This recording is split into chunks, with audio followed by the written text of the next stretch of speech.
정선 지역 교회 관련 코로나19 확진 사태가 확산되고 있습니다. 정선에서 2명이 추가됐고 강릉과 속초에서도 연쇄 감염이 발생했습니다.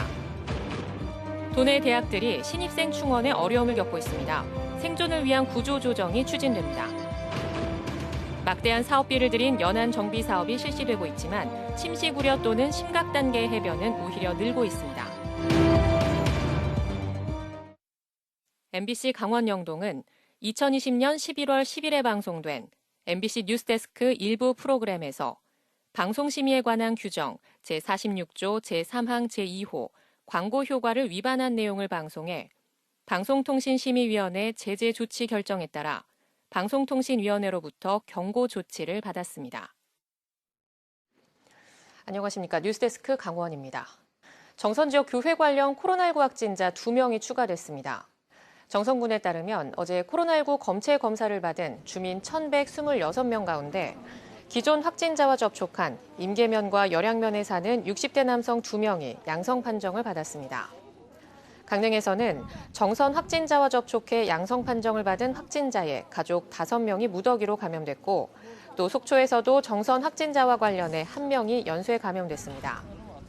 이로써 정선 지역 교회 관련 확진자는 정선 16명을 비롯해 속초 5명, 강릉 3명, 동해 1명 등 모두 25명에 달하고 있습니다. 강원도 최대 현안이었던 폐광 지역 개발 지원에 관한 특별법, 이른바 폐특법이 20년 연장하는 것으로 극적 합의됐습니다. 국회 산업통상자원 벤처중소기업위원회는 오늘 전체 회의를 열고 현행 2025년 말까지인 폐특법 효력을 2045년 말까지로 20년 연장하고 경제진흥 등의 폐특법 제정 효과를 평가해 이후 존속 여부를 결정한다는 내용의 폐특법 개정안에 잠정 합의했습니다. 그동안 지역사회와 이철교 의원은 시효의 완전 폐지를, 여당과 정부는 10년 연장 입장을 고수해왔습니다. 한편 오늘 상임위에서는 한국광업공단법도 한국광해공업공단으로 이름을 바꿔 처리했습니다. 폐특법 개정안과 공단법은 25일 국회 법제사법위원회를 거쳐 26일 본회의에 상정돼 최종 처리될 예정입니다. 어제 특성화고의 신입생 미달 현상 실태와 원인을 짚어봤습니다. 다른 시도교육청들은 이를 해결하기 위해 신산업과 연계된 학과 개편을 서두르고 있는데요. 하지만 강원도는 아직까지 구체적인 계획이 나오지 않고 있습니다. 강화길 기자가 보도합니다. 지난해 7월 교육부는 직업계 고등학교 학과 개편 결과를 발표했습니다. 전국 101개 직업계고에 153개 학과를 바꾸었습니다. 기존 기계과나 전기과를 인공지능, 정보보호, 스마트 팩토리 등 신산업 분야로 개편했습니다. 그런데 강원도에서는 단 1개 학과만이 선정됐습니다. 예, 강원도는 신청 자체가 적었습니다. 몇 개가 있었습니까? 신청은 3군데 했었네요. 예. 이에 반해 충남교육청은 7개 학교, 13개 학과 개편이 모두 선정되는 성과를 거뒀습니다.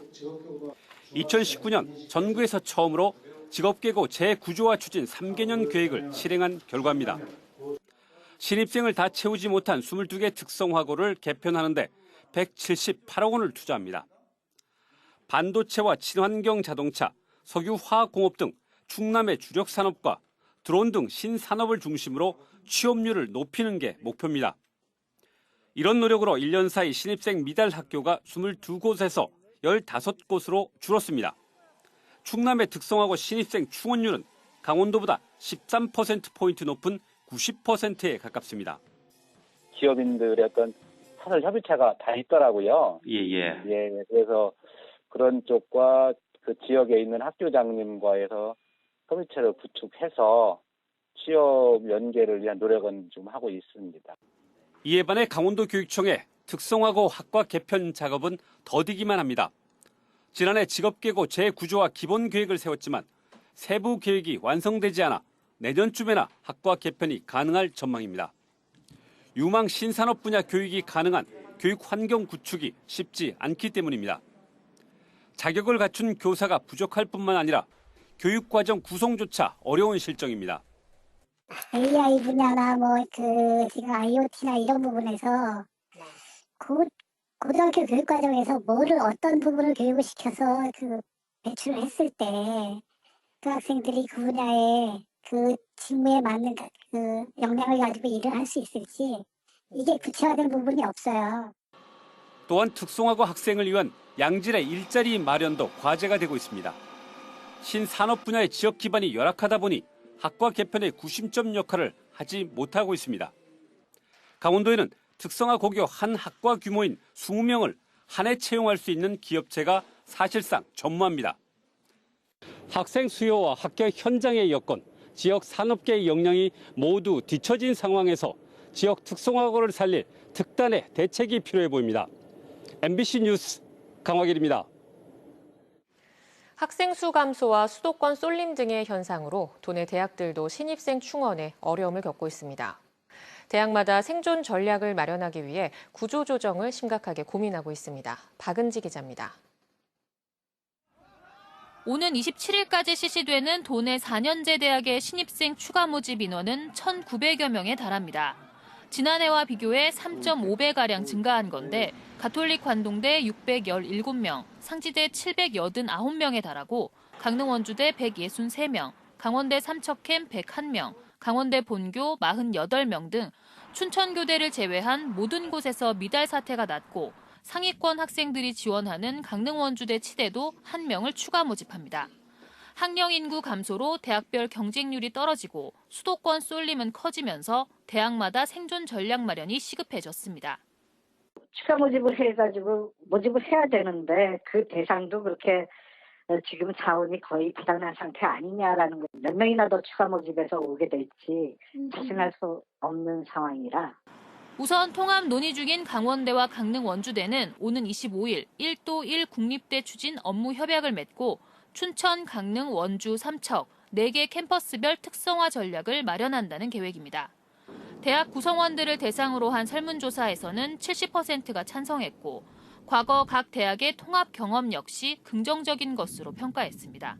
다만 정원 조정이나 학과 통폐합 등은 지역사회에서도 매우 민감한 사안인 만큼 신중한 접근을 추진합니다. 통합에 대해서 한번 경험을 했기 때문에 그 통합을 경험하면서 나타난 그런 문제점을 좀 보완을 하면서도 지역을 중심으로 그 캠퍼스별 특성화를 추진하면서 현재의 그런 체계를 잘 유지하면서 자연스럽게 상대적으로 학생 수 감소 충격이 더 커 보이는 사립대도 자체 구조조정 논의를 본격화합니다. 이달 말 입시가 모두 끝나면 결과를 놓고 정원 조정 등을 추진한다는 방침입니다. 인기, 비인기 전공의 편차가 크기 때문에 학과별로 방안을 만들어 전체적인 조정을 추진합니다. 신입생 입학 상황을 보면 이게 학과별로 편차가 굉장히 많이 나거든요. 네네. 최종 입시 결과가 나와야지 전체 신입생 규모는 몇 명으로 우리가 가지고 가는 것을 파악하겠다라는 의견 조율을 할 수 있을 것 같아요. 앞서 원주, 문마, 경기도 양주 캠퍼스로 학과를 분산시킨 경동대의 경우 고성 글로벌 캠퍼스는 본교임이 무색하게 신입생 모집 인원이 이미 42명까지 쪼그라들었고 그마저도 미달된 상황입니다. 이미 시작된 학령 인구 감소는 더욱 가속화될 것으로 전망되는 가운데 지역사회에 미치는 대학의 중요성을 감안할 때 자체 생존 전략과 함께 정부의 종합적인 대책 마련이 필요해 보입니다. MBC 뉴스 박은지입니다. 도내에서는 해변 침식 문제를 해결하기 위해 수천억 원의 돈이 투입되고 있습니다.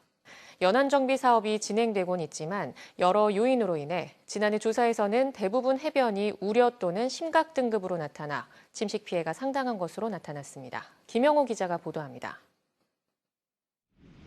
드라마 도깨비 촬영지로 유명한 강릉시 교황 해변.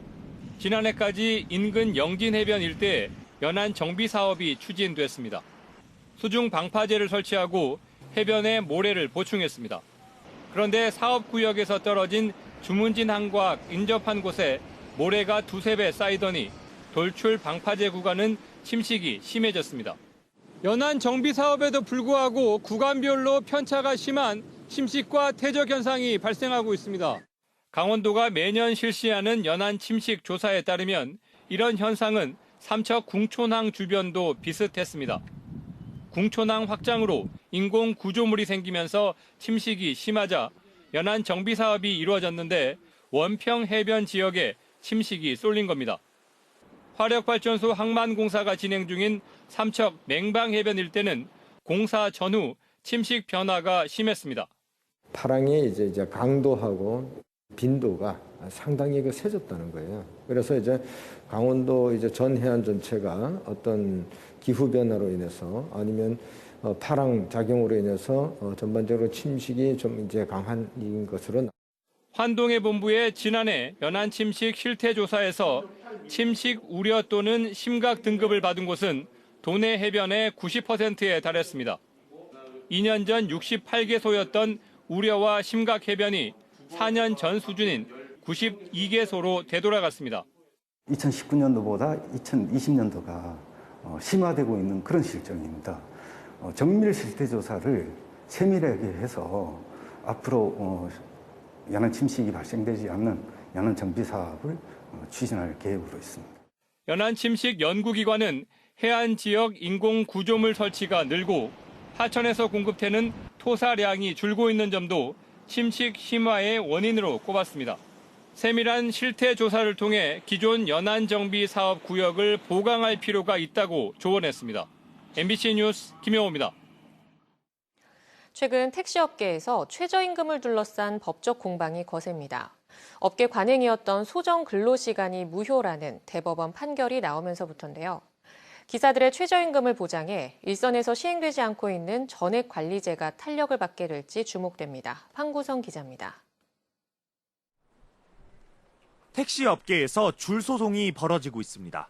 택시 기사들이 그간 받지 못한 최저임금을 달라며 소속 법인을 상대로 소송을 내는 건데 원주 지역 14개 법인 중 12곳이 법적 분쟁에 휩싸였습니다. 원주 택시기사 170여 명은 지난 3년 동안 한 명당 평균 1,000만 원씩 모두 20억 원가량을 못 받았다고 주장합니다. 실제로 일한 시간보다 턱없이 부족하게 인정해서 최저임금을 지급했던 그동안의 택시업계의 관행에 제동을 거는. 논란의 핵심은 업계 관행인 소정 근로시간. 2008년 최저임금법이 시행되면서 택시 기사들에게 하루 8시간에 따른 최저임금 지급이 어려워지자 노사 합의로 평균 하루 4시간 정도만 소정 근로시간으로 정해 이에 따른 임금만 주고받았던 게 발단입니다. 최근 대법원에서 노사가 정한 소정 근로시간은 최저임금법을 회피하기 위한 탈법 행위로서 무효라는 판결이 나오자 4시간치 임금을 더 달라는 소송이 전국적으로 잇따르고 있습니다. 그거는 단체가 상법은 본인이잖아요. 그래도 소송 가치가 탄력은 무시가 될 거고. 현장의 그 어려움과 현 제도의 그 문제점이나 이런 거를 중앙 쪽에다가. 이번 대법원 판결이 관련된 택시기사들의 임금 소송에 그대로 반영될 경우 하루 8시간 최저임금을 주고받을 수밖에 없는 상황이 됩니다. 이렇게 되면 작년부터 의무화됐지만 현장에 반영되지 않고 있는 전액관리제를 건너뛰고 아예 택시기사 월급제도 정착을 앞당길 수 있다는 분석도 나옵니다. 어차피 8시간의 시급을 줘야 되고 또 이제 산업분야가 폐지됐기 때문에 전에 입금 받아갖고 8시간에 대한 임금을 줘야 돼요. 대법원은 택시기사들의 고정급 비율을 높여 안정된 생활을 보장하는 건 많은 운송 수입을 얻기 위해 벌어지는 무리한 운행을 막아 국민 안전을 보호하기 위한 취지라고 밝혔습니다. MBC 뉴스 황구선입니다.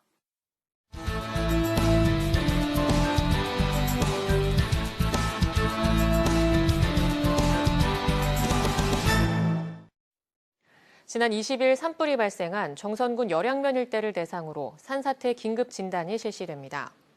산림청은 지난 20일 발생한 산불로 임야 12만여 제곱미터의 피해를 입은 정선군 열양면 일대에 산사태 분야 전문가로 구성된 긴급 진단팀을 투입해 현장 조사를 벌입니다. 산림청은 긴급 진단 결과를 토대로 2차 피해를 막기 위한 예방 사업을 추진할 계획입니다. 코로나19 영향으로 관광객 밀집도가 상대적으로 낮아 청정 관광지로 인식되는 양양과 고성의 지난해 방문객이 늘었습니다. 한국관광공사가 KT의 이동통신 빅데이터를 활용해 기초자치단체별 방문자 수를 분석한 결과 양양군 방문자가 2019년에 비해 10% 늘어나 전국에서 상승률이 가장 높았고 고성군은 4% 상승으로 9위로 나타났습니다. 또 내비게이션 T맵을 활용한 주요 검색 지점을 보면 속초 관광수산시장이 4위, 강릉 경포해변 5위, 속초해변 9위, 양양 낙산사가 10위로 조사됐습니다. 강원도 내 대학 교원 양성기관 10곳이 기관평가에서 하위 등급을 받아 정원이 감축됩니다. 교육부와 한국교육개발원의 2020년 교원 양성기관 역량 진단 결과 강원대 삼척 캠퍼스 유아교육과와 교직과정, 가톨릭관동대 교직과정 등 5곳이 정원의 50%를 줄여야 하는 D등급을 받았고 강릉 원주대, 강원대 교직과정과 교육대학원 등 5곳은 C등급으로 정원의 30%를 줄여야 합니다. 반면 강원대 사범대와 경동대 유아교육과는 A등급을 받아 부총리 표창을 받고 가톨릭관동대 사범대와 강릉원주대 유아교육과, 경동대 교직과정은 B등급으로 현행을 유지합니다. 강릉시가 내년도 국비 1조 원대 확보를 위해 신규 사업을 발굴하고 계속 사업은 계획대로 추진하기로 했습니다. 강릉시는 내년 예산에 일반 국고 3,800억 원, 국가 직접 사업 2,600억 원, 지방교부세 4,100억 원 등 모두 1조 500억 원을 확보하기로 하고 행정력을 집중할 계획입니다. 이는 올해 국비 확보액 8,500억 원보다 23.5%가량 늘어난 금액입니다. 주요 사업으로는 관광 거점 도시 조성 사업에 212억 원, 폐기물 처리 시설 설치에 189억 원, 강릉 제진간 동해 북부선 철도 건설에 1,500억 원 등입니다. 강릉시가 코로나19 장기화로 어려움을 겪고 있는 소상공인들을 위해 불법 주정차 CCTV 단속 시간을 탄력적으로 운영하고 있습니다. 강원뉴스 마칩니다. 시청해주신 여러분 고맙습니다.